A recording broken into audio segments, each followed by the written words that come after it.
4 names carved into the bones of history. Men who shaped continents, toppled kingdoms, and made the world tremble. Alexander, Genghis, Caesar, Napoleon. But for all their power, none could escape their end. This is not the story of their rise. This is the story of how it all unraveled. The fall of the 4 great conquerors. Before we continue, don't forget to subscribe. More stories like this await. Alexander the Great. He was crowned king at 20, and within a decade, he ruled the known world. Alexander of Macedon, brilliant, ruthless, unstoppable.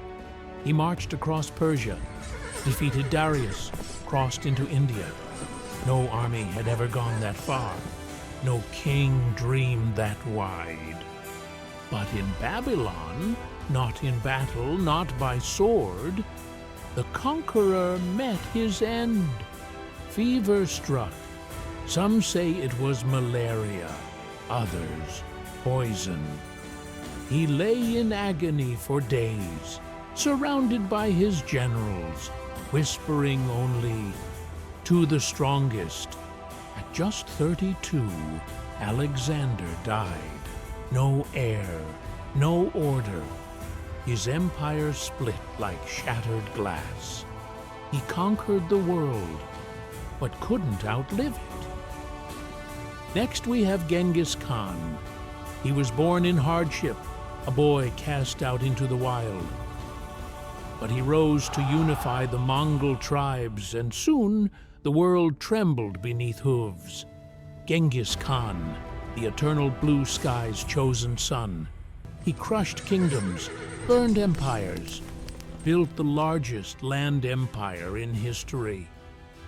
But death came without glory. In 1227, during a campaign in western Xi, he disappeared. Some say he was thrown from a horse. Others whisper he was assassinated. His generals hid the truth for months to keep the empire from splintering. He asked to be buried in secret. No tomb, no marker. Legend says his funeral escort killed every soul they met to guard the location. To this day, no one knows where the Great Khan lies. The man who ruled from China to the Caspian vanished into silence. Next, we have Julius Caesar. He crossed the Rubicon with legions at his back. He broke the Republic to remake it in his image.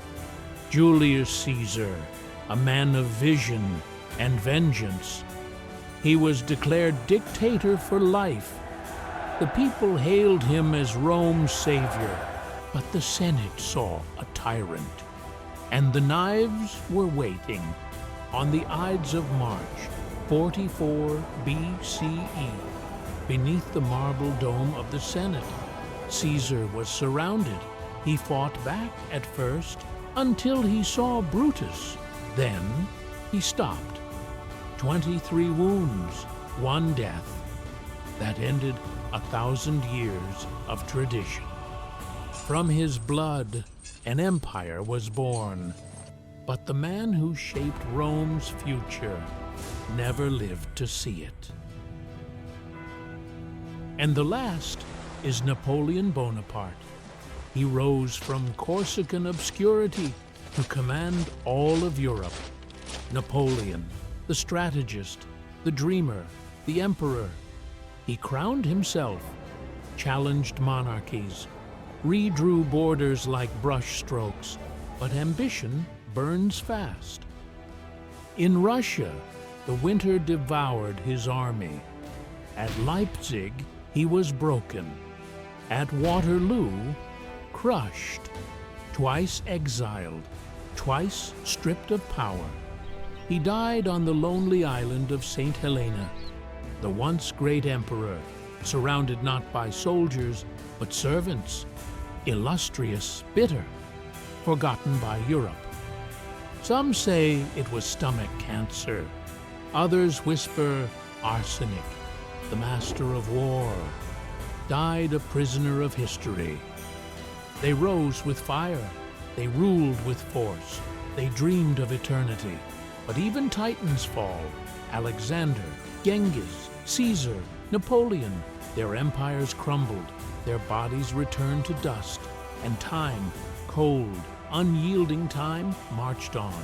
History remembers how they rose, but it never forgets how they fell.